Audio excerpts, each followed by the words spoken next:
Alright, so this is 7.5, the first screencast, and remember we're only doing up to 5 before spring break, and then we got a take-home quiz. So let's do some review. Alright, so this is going to be some chapter 5 review with rules of exponents. Right, the power rule of exponents. Oh my gosh, come on. Alright, the power rule of exponents, this is when you have like x squared to something like the fourth power, right? So what you do is you take x to the 2 times 4, so it's going to be x to the 8th power.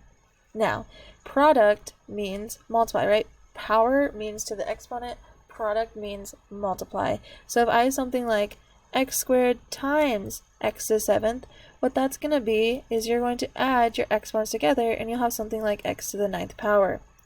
Versus power, product versus quotient. So, the quotient property, you can have something like x to the 8th over x to the 6th power. So what you do, since it's dividing, you're going to subtract your exponents and you'll end up with something like x squared. Now, those are for exponents. Those are the properties.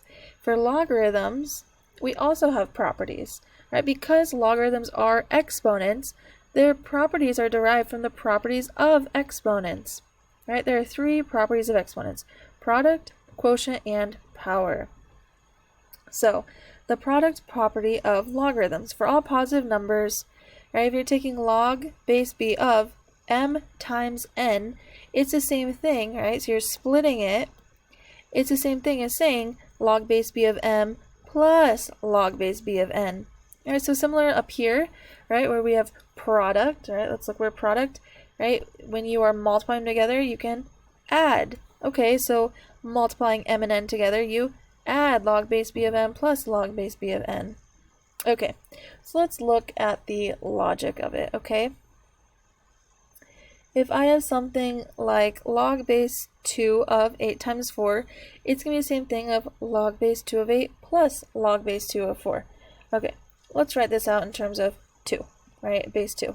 So log base 2 of 2 cubed times 2 squared, because 4 is 2 squared, 8 is 2 cubed.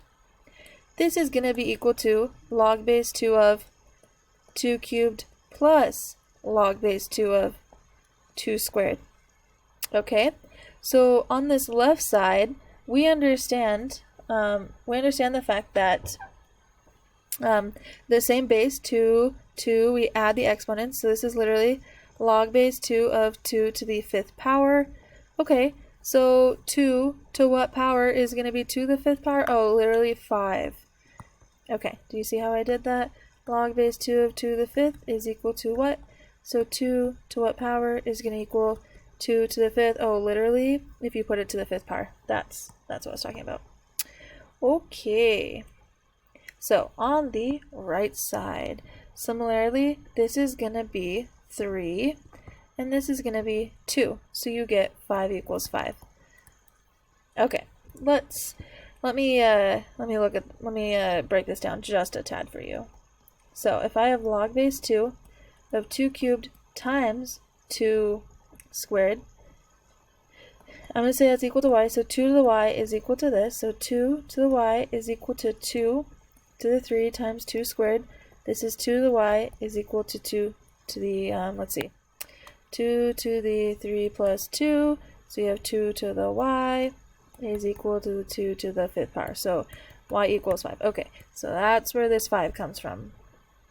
Alright, solving this bad boy right here. Awesome. Let's look at the right side. How did I get those numbers? Crazy sauce. Alright, let's look at this one. So I have log base 2 of 2 cubed, right? Because 8 is just 2 times 2 times 2. 2 times itself 3 times. So 2 to what power is equal to 2 cubed? 2 to y power? 2 to the y is equal to 2 to the 3rd. Oh, literally, this is just going to be 3. And likewise, I take this guy. I have log base 2 of 2 squared. So 2 to the y is equal to 2 squared. Oh, really? Y is just 2? Okay, so I put the 2 there. That's the logic behind it. Do you have to know this? Meh. Just you don't necessarily have to understand like the why, you just have to know how to apply it. Also, I'll let you use the properties. I'll give you the properties. Okay, use log base 3 of 2 is equal to blah, and log base 3 of 7 is equal to blah to evaluate each of the following. So instead of saying log base 3 of 14, I instead could say log base 3 of 2 times 7. And using the properties of logarithms, I can write this out as log base 3 of 2 plus log base 3 of 7. I know what log base 3 of 2 is. Log base 3 of 2 is this number. So I'm going to write that out. This is just 0.6310. And I know what log base 3 of 7 is, right? It's right here. So plus 1.7712. Add them together, and you see log base 3 of 14 is going to be 2.4022. We didn't have to use our calculator, I guess, to add this step, but otherwise we can use properties of logarithms. Let's try the next one. So instead of saying log base 3 of 63, I want to put it in terms of 2 and of 7. Of 2 and 7. That would be great.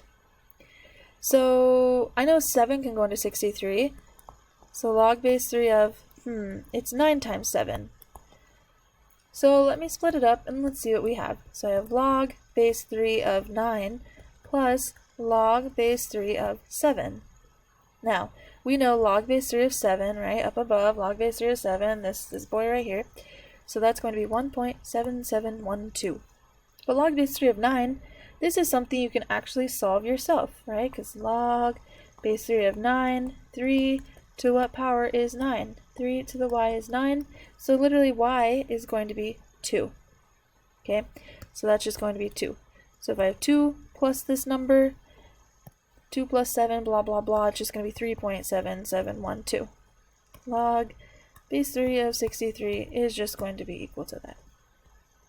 Alright, so that is product, right? When you're taking log of something that's two things multiplied together. Now, versus quotient, right? You're taking a logarithm of two things that are being divided. So we're going to use log base 2 of 3 and log base 2 of 7 to evaluate each of the following. Now, if you're taking log base of one thing divided by another, it's the same as taking the first, right, the top, minus log of the bottom. So log of the top minus log of the bottom. So I'm just going to rewrite this as log base 2 of the top, 7, minus log base 2 of the bottom, 3. So I know log base 2 of 7 is 2.807, minus log base 2 of 3 is 1.585. Use your calculator, and you'll see that's 1.222. Okay, and if we try this one, okay, interesting. Well, 36, there's a couple different ways to do it. Alright, I could say 3 times 12, 6 times 6. There's many different ways. I'm going to write this as log base 2 of 3 times 12. Awesome. So I'm going to split this up into log base 2 of 3. Hey, that's something, right? Log base 2 of 3 right here. I know that. I have it. Plus log base 2 of 12. Oof. I don't know. 2 to what power is 12? Yikes. Maybe I can rewrite this as 3 times 4. And so split that guy into 2 parts. So once again, I have log base 2 of 3 plus log base 2 of 3 plus log base 2 of 4. So I know log base 2 of 3, log base 2 of 3, so it's 1.585 plus 1.585, because that's given to you right here. Okay, and then log base 2 of 4. Okay, so if I have log base 2 of 4, so 2 to what power is 4? 2 to the y power is 4, so that's just going to be 2. So adding 2 to all of these, you will get 5.17. And lastly, this one's difficult, right? Log base 2 of 0.75. if only I could write this as, I don't know, fraction. One thing divided by another. I think I can. So I'm going to write this as log base 2 of 3 divided by 4. So I'm going to split it. Log base 2 of the top minus log base 2 of the bottom. And we just did log base 2 of 4. We know that's 2, right? We know log base 2 of 3, because it's given to us, is 1.585. And if I subtract them, I'll get something like negative 0.415. So hopefully not too bad, right? Shebang-a-bang. And we will, I'm going to finish with the properties, and then next screencast I'll do more of the problems altogether. Actually, it's 10 minutes, whatever, I'll do it next time.